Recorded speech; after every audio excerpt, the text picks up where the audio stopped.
कहानी की शुरुआत एक सामान्य परिवार से होती है जहां प्यार और विश्वास के धागे एक दूसरे से जुड़े होते हैं।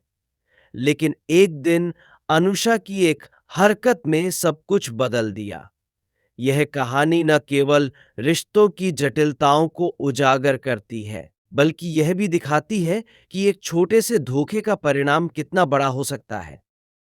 कोर्सा, जो एक समझदार और भावनात्मक व्यक्ति है, सुबह से कुछ नहीं खा पाई है। उसकी मनोदशा का अंदाजा लगाना मुश्किल है। अनुषा की करतूत ने उसे अंदर तक तोड़ दिया है।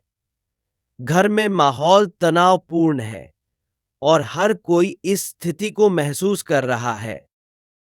मैंने अनुषा को इस घर से निकाल दिया है। कोर्सा की आवाज में दर्द और क्रोध दोनों है। लेकिन अनुषा, जो खुद को सही ठहराने की कोशिश कर रही है, कहती है, यह खाना परोसने का मतलब नहीं है कि तुम मुझे पत्नी के रूप में स्वीकार करोगी। ये बातचीत दोनों के बीच एक गंभीर टकराव की शुरुआत करती है। कोर्सा के लिए अनुषा का हर एक शब्द चुभता है। तुमने खाने को खा और मैं खा रही हूं, कोर्सा कहती है। लेकिन अनुषा का तर्क उसे और भड़काता है। तुम्हारे हाथ का खाना मुझे नहीं भाता, अनुषा चिढ़कर जवाब देती है। इसमें दोनों के बीच के रिश्ते की गहराई और उनकी व्यक्तिगत भावनाएं उजागर होती हैं। अनुषा कोर्सा की हर बात को चुनौती देती है और कोर्सा अपनी सहन शक्ति खोती जाती है।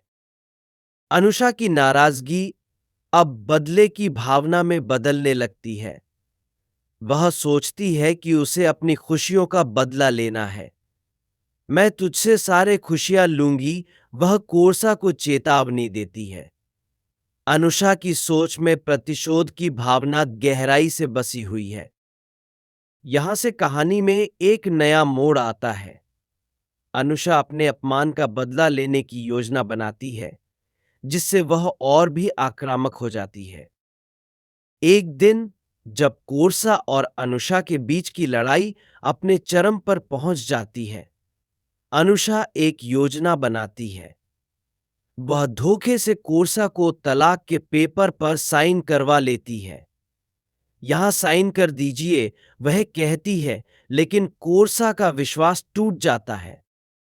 यह कैसे हो सकता है? कोर्सा चिल्लाती है जब उसे पता चलता है कि उसके साइन धोखे से लिए गए हैं।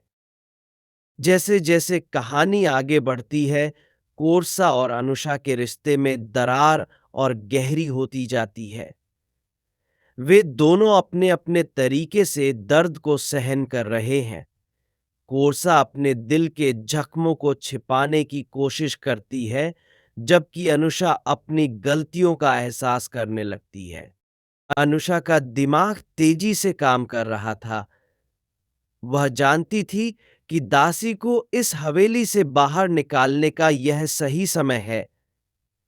तलाक के कागजात पहले से ही जय के दस्तखत से भरे हुए थे और अब उसे बस दासी के दस्तखत की जरूरत थी। अनुषा ने इस काम के लिए एक मास्टर प्लान बनाया। उसने सोचा, यह छोरी दासी बिना किसी विरोध के दस्तखत नहीं करेगी, इसीलिए मुझे उसे एक चाल में फंसाना होगा। उसने तय किया कि वह एक पोस्टमैन बनकर आएगी और दासी को एक ऐसा पत्र देगी जिसे पढ़कर वह दस्तखत करने के लिए मजबूर हो जाएगी। यह चुनरी जी के नाम का एक लेटर है, वह दासी से कहेगी, बस यहां साइन कर दीजिए। उसने अपने चेहरे पर एक मासूमियत की मुस्कान बिखेरने की योजना बनाई ताकि दासी को उस पर विश्वास हो सके। अनुषा ने बिजली कटवा दी ताकि सब कुछ अंधेरे में हो।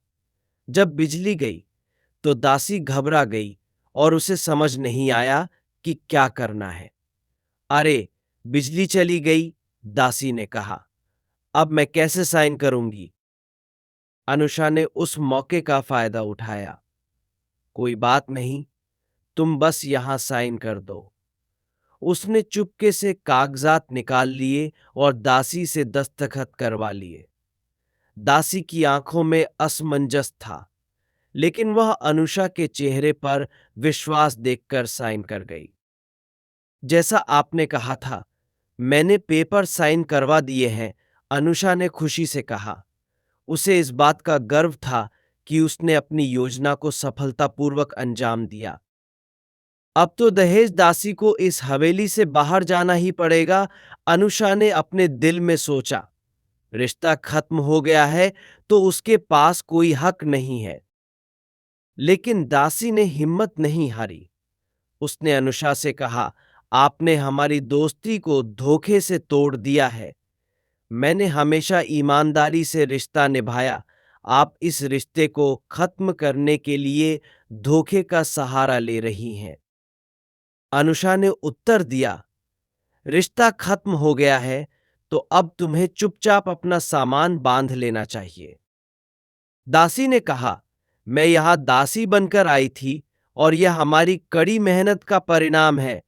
तुम मुझे अपने जाल में नहीं फंसा सकती। माताजी महाराज ने हमें एक दूसरे के लिए बांधा है।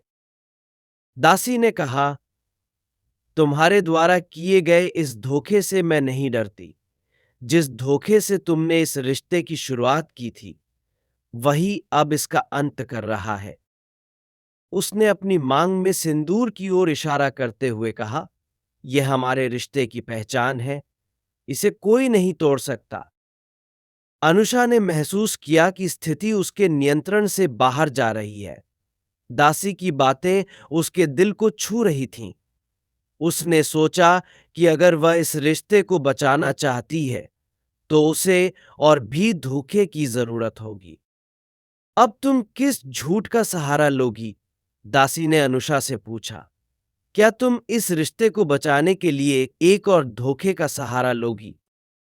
यहां पर कहानी एक नया मोड़ लेती है। अनुषा सोचती है कि क्या वास्तव में रिश्ता बचाने का कोई तरीका है या नहीं। वह खुद को दुविधा में पाती है। उसकी इच्छाएं और जज्बात आपस में टकरा रहे हैं। इस कहानी में अनुषा और दासी के बीच का संघर्ष रिश्ते की जटिलताओं को उजागर करता है। एक तरफ अनुषा की चालाकी है, तो दूसरी तरफ दासी की ईमानदारी। कहानी हमें यह सिखाती है कि विश्वास और ईमानदारी के बिना किसी भी रिश्ते का टिकना मुश्किल है। अंत में चाहे कितने भी धोखे हों, सच्चाई की हमेशा जीत होती है।